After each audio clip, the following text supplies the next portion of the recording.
I'll be very unhappy if somebody comes here sometime and removes this particular rock, because it's one of my favorites. Why don't you take it home? Why don't I take it? Yeah. No. It's perfectly good here. This is one of my favorite things to show people on this trip. And that's why I wanted to stay here. Okay. This particular rock right here, after the diagram I drew in the classroom, you ought to be able to tell me what this represents. Those are ripple marks. Is it a current ripple or a wave ripple? Wave. No, it's a current ripple. Sorry about that. With this one, if I turn this upside down, it would look exactly the same. It's a gentle slope up one side and then a sharp drop on the other, and then a gentle slope and a sharp drop. So if this way is up, then the current was flowing in this direction. But if I turned it over, the current would be flowing in the other direction. From this, you can't tell which way is up. But if you can tell which way is up, then you could tell which way the current was flowing. Now, this rock itself, it's a little hard to tell here because it's very badly stained. But if we go back up to the side, to the right side of the building there, we get a better look at the fresh rock itself. And so what kind of rock is it? I think I know it. I don't remember. First is a metamorphic sedimentary or igneous. Sedimentary. It's actually on the line. It's low-grade metamorphic, but it's such a low grade that you could almost treat it as sedimentary. I'll show you the evidence for metamorphism shortly. But it's a rather coarse-grained sandstone, and it's almost pure quartz. This is the Sugarloaf Mountain quartzite. Now, below it, or above it rather, is the Urbana Formation, which we saw at the last stop. And as you were coming up the hill, as I told you at the last stop, we're getting lower and lower in the rocks. And if you were a geologist mapping this area, you'd be interested in finding what's the relation between the two. And as you came up the mountain, you'd keep looking at the rocks all the way. And it turns out that from the material that we found down there along the creek, if you followed it all the way up to here, going down as well as you're going up at the same time, it gradually changed. It gets coarser and coarser. You start finding thin sandstone layers in it, and then more and more and more sandstone until you get up here at the top and it's almost pure, coarse, white quartz sandstone. The fact that it's pure quartz tells you that all of the unstable minerals, the feldspar, the mica, the pyroxenes, the amphiboles, anything except quartz has undergone chemical weathering and is gone. It's a fine-grained material that was washed away somewhere else. The only thing that was left was the quartz grains, and almost all pretty much the same size. It's not extremely well sorted, but it's quite well sorted. So it's what's called a mature sandstone. It's probably been through a couple of cycles of the rock cycle, removing everything but quartz, which is typical of an area that geologically is very stable. There wasn't anything going on here. There wasn't any stuff being dumped in from nearby mountains. In fact, there weren't any nearby mountains at all. This stuff is typical of beach sand, and that's probably exactly what it was. This was beach sand back 500 and some odd million years ago. 500 and some odd million years ago. We've got the same problem here that we did back at the Igemsville. That's our best guess. There is nothing here to date radiometrically. There are no fossils in the rock. Yeah, these were probably brought here though, when they Oh no, yes, those were. These weren't. This is bedrock. This is native here. All of this rock lying around here is the same thing.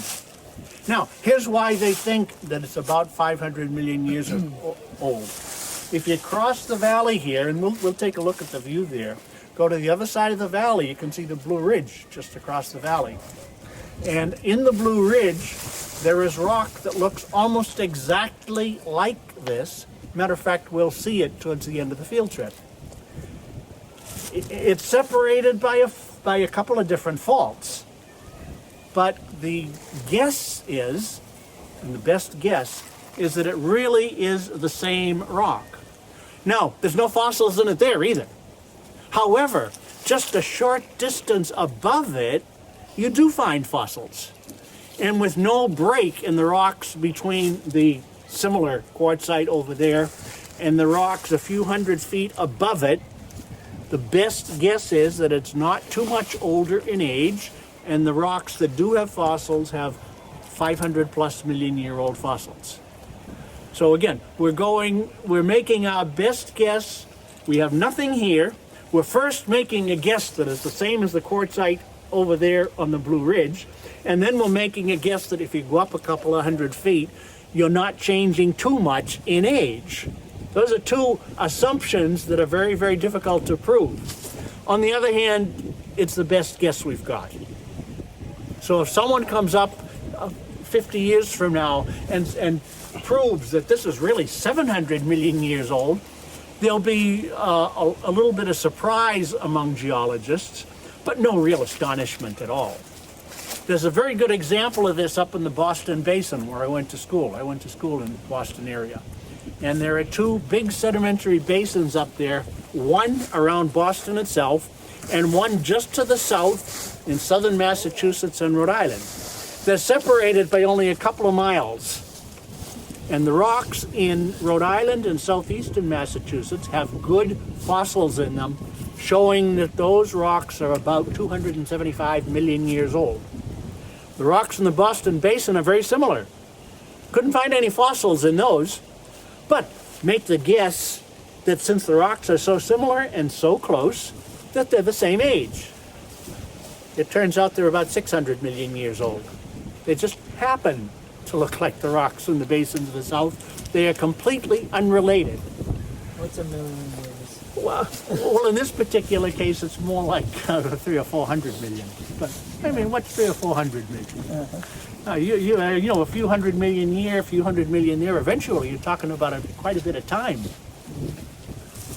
Okay, let's go up and take a look at the top. Oh no! Before we go, I said there was evidence of metamorphism here, low-grade metamorphism. And if I can find some of that, yeah. Over here on the side, there's sort of a vertical fracturing in the rock. You can see it's been accentuated by some of the lichens growing in the cavities here. That actually is something called pressure solution. If you put pressure on something, it increases the energy of the material and makes it slightly more soluble. Quartz is very insoluble except at high temperature water. But even at low temperatures, if you put pressure on it, that'll make it slightly more soluble and it'll dissolve along vertical fractures. So these fractures here are pressure solution, indicating that the pressure was from this direction. Now, do you see bedding in this rock? Yeah. Yeah. These lines here are the bedding fractures. Clearly. This is the sort of bedding that you can see in the field. But if I had this rock in the lab, you couldn't see any bedding at all because the beds are just way too thick. The bedding here is nearly horizontal. You know, it's not quite flat, but it's pretty close to flat. Down there on the other side, at the outcrop that we saw by the stream bed, there the bedding actually dipped very steeply. So the bedding is steep down there, flattens up here, and if you continue down towards the valley, it turns over and goes the other way. So we here have an upfold called an anticline. Now, if you tried to follow the fault that I talked about, the Marticline thrust fault, it actually goes over the top of this and reappears down towards the base of the mountain on the far side. the fault itself was folded along with the rocks. The interpretation of that is that the fault was formed in the early stages of the Appalachian collision with Africa. The deep water rocks were pushed up and over the shallow water rocks, which we're standing on here. And then later, in the later Appalachian collisions, that whole mess of faulted rocks was then folded over, including the fault. Now, this part of the fault down here that was folded over was reactivated. Now, when it was originally folded, it was pushed in this direction.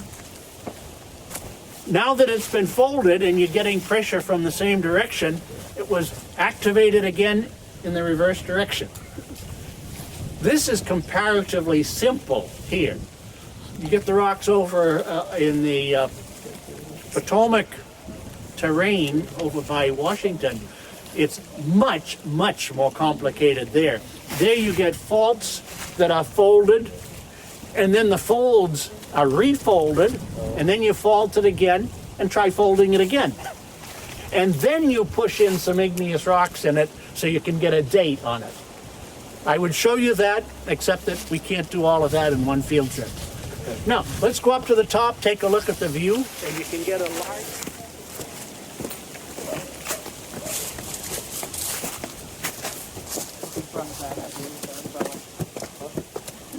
He's just throwing it over. that. So, now, we are now at about the highest point on the Maryland Piedmont. Why is this the highest point? Why does this mountain stand here at all? What's different about this particular spot compared to the valley down there or the valley that we were in already? Why is this 1,800 or so feet high? It hasn't been pushed up any more than the areas around here. No guesses? Okay, what's this mountain made of? Quartz. Quartzite. Almost pure quartz. What's the hardness of quartz? 7. And what happens to quartz when you weather it chemically? Nothing. Quartz is almost indestructible compared to almost all other minerals. Certainly compared to all the common rock-forming minerals.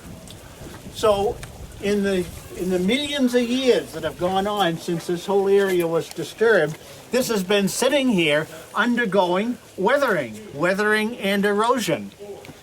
And the quartz has worn down, yes. That valley down there is limestone or marble. It's very low grade, you can call it whichever you want. Limestone, hardness 3. Soluble in rainwater.